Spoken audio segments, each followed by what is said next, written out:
What's up? What's up? I am Trainer Travis. Hey guys, and I'm Coach Whitney, and we are so excited that you decided to hop back into the podcast. Last week we talked about preparation. We talked about a formula for getting to where you need to get to with your health and wellness goals, and that was preparation plus action. Plus evaluation plus refinement equals eventual desired outcomes, right? If you have each of those elements, you put them into play, it may not happen tomorrow. It may not happen the next day, but eventually you'll get to where you need to get to. So we're not going to recap the entire formula, but it was good, guys. Go back and watch the last episode, take notes, and there's even a little bit of a challenge at the end that we gave you. You're going to want to do that challenge as well, okay? So our whole goal for this podcast is to make sure that you have actionable tips that you can literally get off this podcast, or once it ends, you can go and actually put the action into place. So in order for you to really, do this, is you have to subscribe to our YouTube channel and hit that bell so you know when we are posting. Right now we are posting every Thursday. So that is our whole goal. So make sure you subscribe. Make sure you let your family know to subscribe. Make sure you send this to your business, to your friends. I mean, just continue to spread the word as we are giving you guys like some real good, tangible information. I mean, y'all can help us out with that, right? Y'all got that? Okay. So guys, today we're going to be talking or given the analogy of the Amazing Race. And everybody here, or some of you guys have, seen the Amazing Race and have done it. Or let's just say you haven't seen the Amazing Race, but you've tried to do a 5K race or a 10K race. In doing that, you did not just wake up one morning, sign up for it, and just went and did it. You had to do certain things to actually make it happen. So one of the things that I believe, or I think we feel is one of the common mistakes is we try to wing it. We try to just say we're going to go and we're going to do this without actually having a plan. And in order to do a 5K or 10K, or even to do the Amazing Race, you have to have a map. And let's just think about it as if we don't have these lovely phones or GPS or anything like that. Like, you have to get a physical map to see right where you're at and how you're going to get from one place to the other. So let's just imagine everybody who's watching lives in Michigan and you're trying to get to Florida. Florida is the destination for the Amazing Race. How would you get there if you don't have a map? We don't have GPS. Remember, phones we don't have that. We don't have none of that. We're off the grid. So how would you be able to actually do that? And the only way that you can do it is by actually being prepared first by getting a map. Absolutely. You have to have a map, right? Part of what happens sometimes, another common mistake, is that we may have a plan, but we have too many plans, right? We're overwhelmed by the amount of information that we've maybe researched or that people have shared with us. And it's not bad to share. But for example, if you had a map from 1922, or if you had a map from 1864 and a map from 2014, and just all these different maps, they're all going to show you different things and some structures would have been there, some wouldn't have. There could be detours, just so many different things. Having one plan, one map, one route is what's going to help you avoid the overwhelm and the spinning in circles, feeling like you are putting in so much work but not seeing results. Yeah. I mean, so as you're talking about that though, using the SMART goal, can you help people understand what does the SMART goal really mean? Absolutely. So essentially, when we're talking about a plan, one of the pieces of a plan is to just simply have SMART goals. Now, if you've ever had professional development sessions or goal setting, time management, or anything like that, you may be familiar with that. So things that they might have done in, their job or whatever can actually be transferable to here. So we're almost like we're doing like a holistic approach. So whatever we talk about here can actually be transferred not only for their health, but for whatever profession or whatever they're doing. Absolutely. Let's talk about it. I mean, if you're trying to change behavior, it doesn't just happen with wellness. It can happen in every area of your life.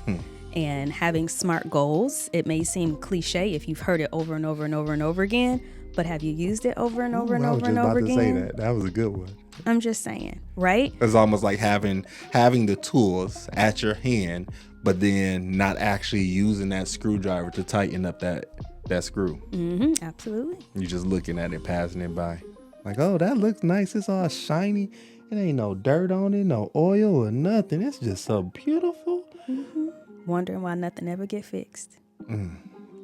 That's another podcast right there. I'm just saying.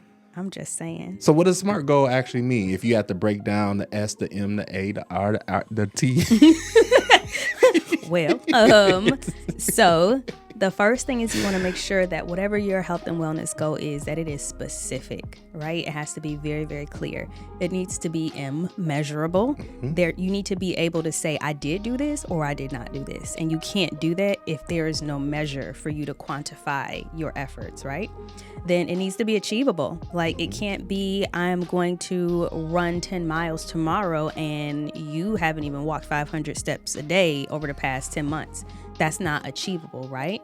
It has to be relevant. It has to be something. I mean, it has to be something that you actually care about. It can't be this arbitrary random goal. It has to be relevant to where you are and what you want to do. And then it has to be time bound. You got to put some limits on it. Like, it can't be something that you're like, I'm just going to do this. When you going to do it? Yeah. When is it going to be done? Like, what does that look like so that you know specifically how you're putting your efforts in and what everything looks like, and you can really measure that. That's part of that refinement process. So that's how you make it SMART. And you can do that in your wellness, in your business, in your finances. You can do that in each and every area of your life. How you parent your kids. Absolutely. All that. So this is for you. I want you to write this question down. What areas of health do you want to focus on first? So if you're writing this down for yourself, put an I. Do I want to focus on first? Because having that area that you just really spend that time on until you master that, and then you add to it. Because a lot of times we try to add so much up front that we don't do anything, or we get overwhelmed and then we quit. Yep. And you can drop that priority right into your SMART goals. If your priority is to focus on sleep first, you can drop that in and create a SMART goal around your sleep. The next thing you want to do is create a personalized plan. Okay, now you have this SMART goal around sleep. What is your actual plan to make sure that you're behaving in a way that aligns with that goal? And it doesn't have to be anything super complicated. It can be a daily thing or a weekly thing. For example, if it's related to your sleep, it could be, I'm going to set a daily sleep ritual. So at night, I'm going to put my phone away. I might take a bath and I might read a book. And that could be too much. Maybe it's just, I'm going to put my phone away and I'm going to take a bath. That's my daily sleep routine ritual to calm myself down and make sure that I'm getting good rest at night, to make sure my body is calmed down, my nervous system is calmed down from the day, right? It doesn't have to be super intense, but make it a personalized plan, right? For sure. So that the first point was we have to plan our route. So the second point is packing your bag. So when you think about the Amazing Race, at least right now in Michigan, it is snowing. They literally they closed school down on, what day was that? Today. No, what's yesterday? They started yesterday, Monday at 7 p.m. and then Tuesday is closed. And then they already sent the message out about 6 something that tomorrow is closed because it is icy. So let's just think about, if we are packing a bag and we about to do this amazing race, you cannot get up and go with having shorts and a beater on right now with flip-flops. So you have to be intentional about what are you putting in that bag? What tools are you putting in that bag that can prepare you? Are you putting snow boots in there? Are you putting snowshoes in there?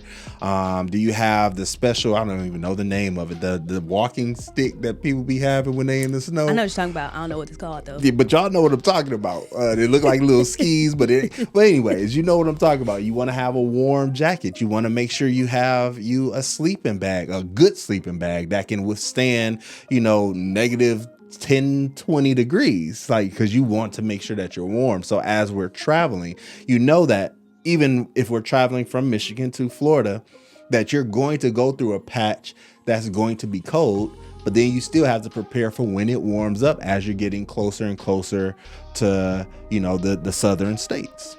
That's so good. That's so good. Y'all wrote that. I hope you wrote it down.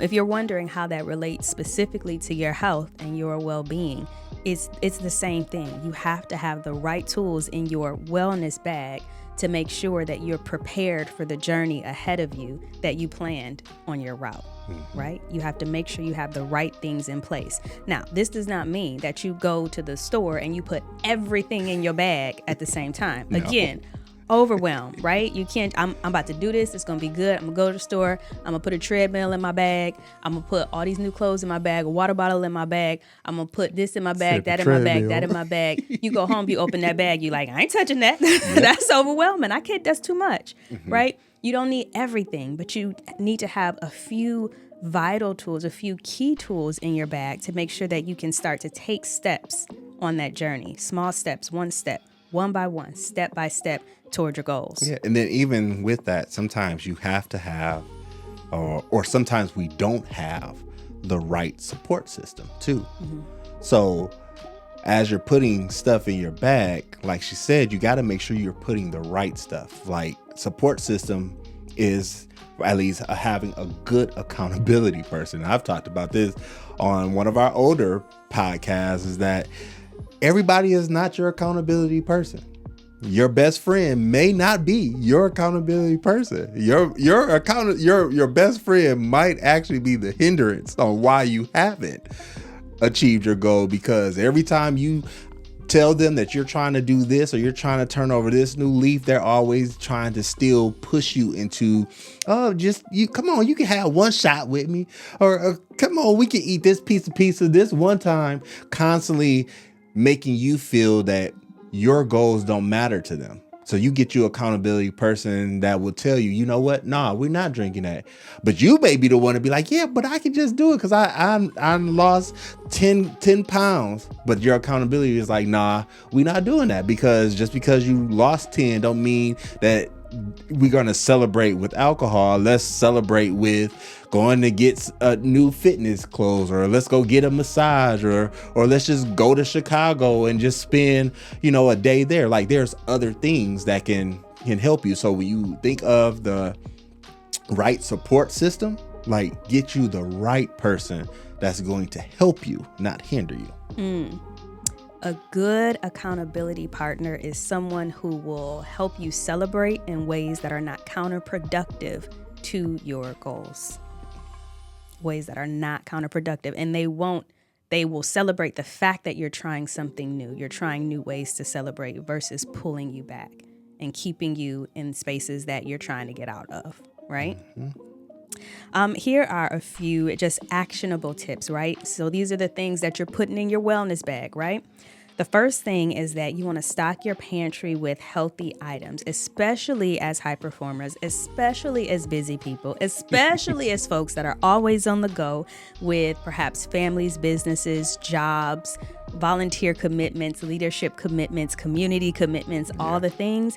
You want to make the decision easy. You want to make it a no-brainer. When you come home hungry from a very, very, very busy day. We are, as high performers, we get the munchies. You're burning calories all day long. Whether you're moving your body or you're moving your brain, you're burning calories. Look at us right? on the same page. I mean, we're married. But I'm just saying, right? You want to make that choice easier for you, because you already probably are in a space of decision fatigue, having made decisions all day long. Stock your pantry, stock your fridge, stock your cabinets with things that are in alignment with your goals, things that are in alignment with the journey that you are on. Make it easy for yourself. And then I think one of the other things is we don't drink enough water. We don't. So making sure that you get a good water bottle.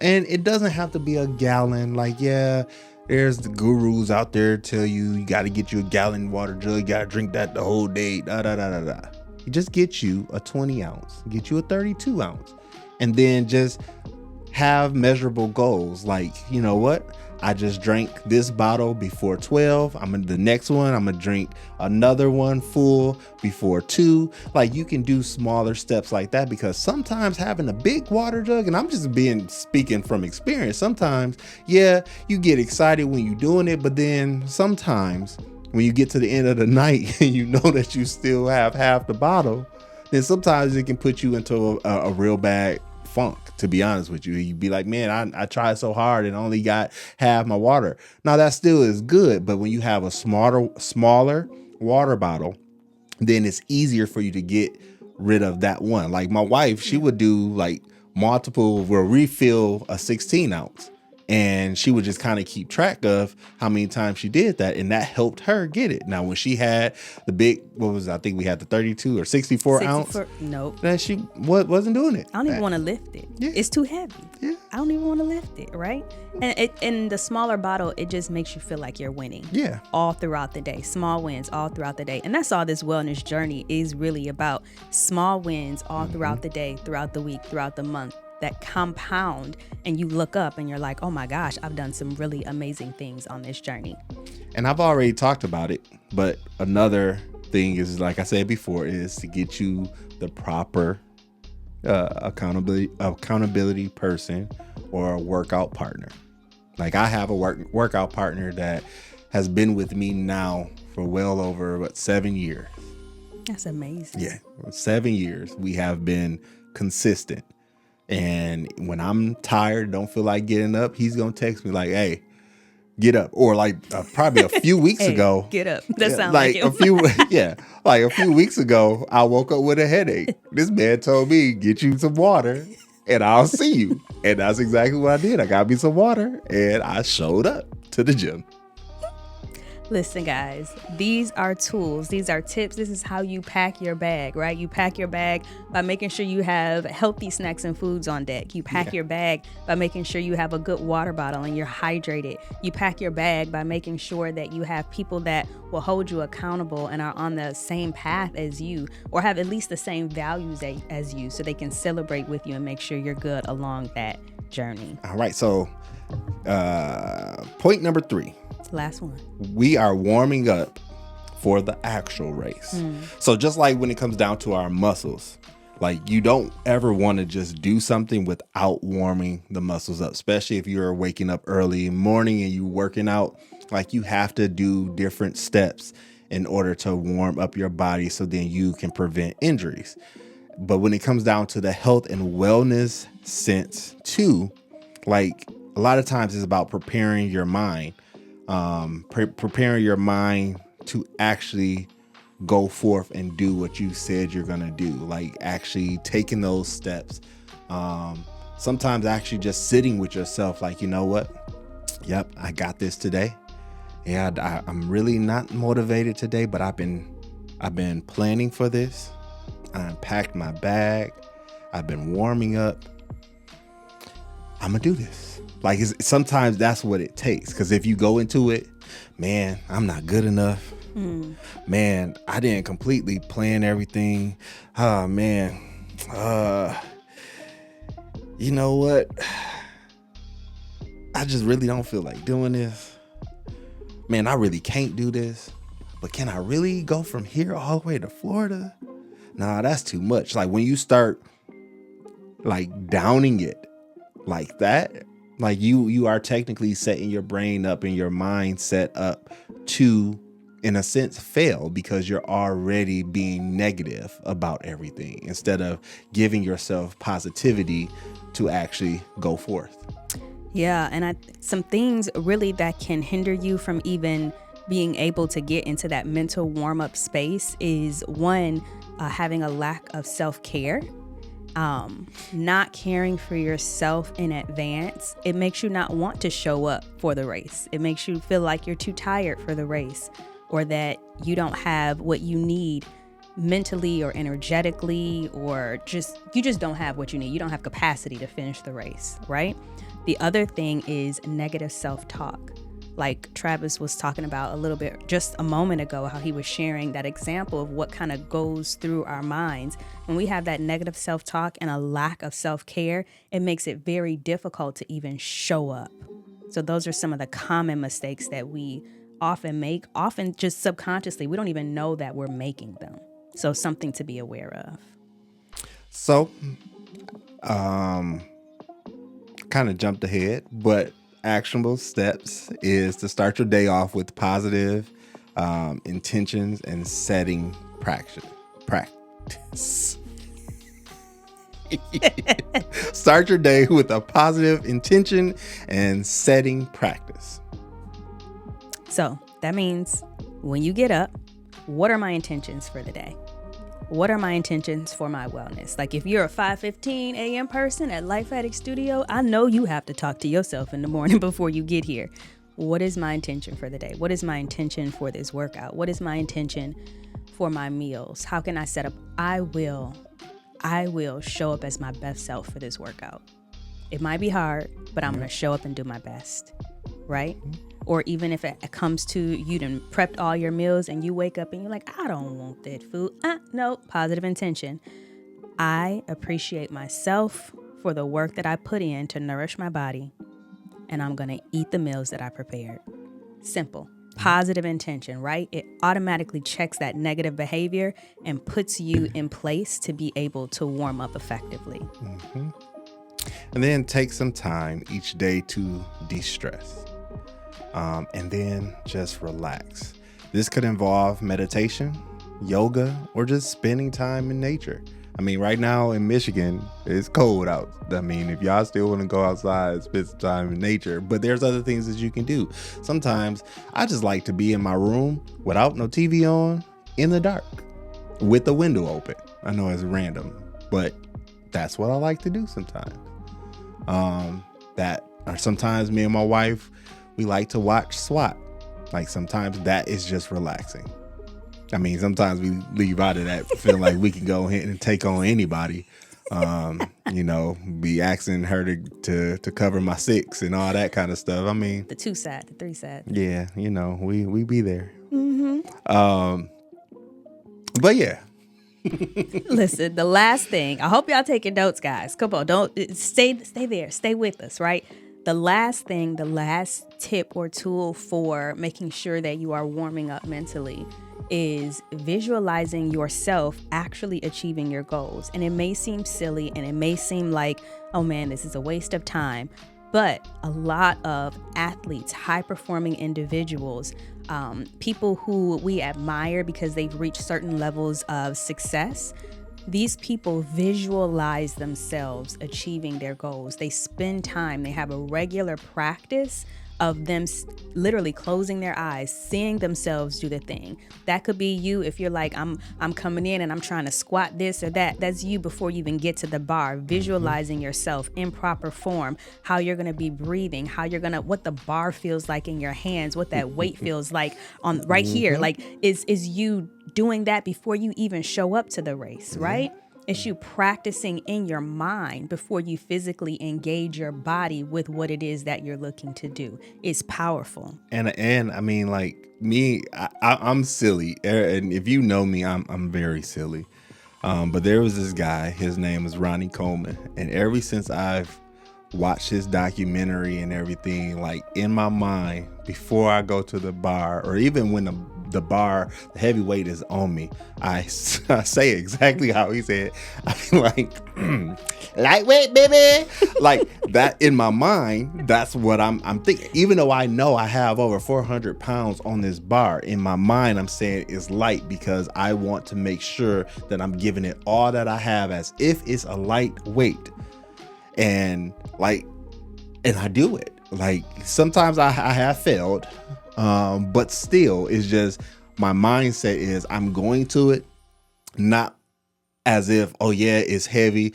Oh yeah, how you gonna get out the bottom once you in that squat? Or can you really take that weight from the ground and lift it up as a deadlift? Like, no, I'm going at it saying it's lightweight. I'm going at it aggressive. I'm going at it pretty much in a sense that I've already conquered it before I even conquered it. So what you're saying is, even though you may have failed, really you failed forward. Oh yeah, because now I know what I got to do. Because when I come back at it, I can't say that on air. Oh no! Oops. You ain't say it. It's okay. Don't know what you're talking about. Some people would have been out there like, Brother Travis, did you really just say that? Not Brother Travis. All right, y'all. So, quick recap, because I want to make sure that you got the takeaways, right? If you are on your holistic health journey, we've compared this to the Amazing Race, right? There were 3 things that you needed to do in comparison. The first was planning. Make sure that you plan, that you have your route, that you've set your SMART goals and your priorities and all the things, right? The second was packing your bags for success, making sure you have the right tools in place so that you are prepared for the race of the race or the journey towards your health and well-being. And then the last thing was to warm up your mind, to make sure that you're even prepared to step into the race, to step on the journey. I'm going to start taking those first steps. Yeah. So, I mean, at the end of the day, don't miss out on no more videos and resources on YouTube or subscribing to the podcast on Spotify or Apple Podcasts. It's designed to help you take the next step on your holistic health journey. You got questions? Email us, okay? You can email us at info@lifeaddictstudio.com. You can also follow us on all social platforms or at they can Life just Addict comment. Studio. They can just comment. You can also comment. You can comment on the video if you're listening to it though. Yeah. On Spotify. I think you can comment on Spotify and all the. I just did on Transformation Church. Drop your comments, okay? We're here to listen and to engage. Yeah. So once again, just connect with us. Subscribe to us on YouTube. Hit that bell. Share with your family, your friends, your co-workers, everybody. Your cousins and them. Your cousins and them, all of them.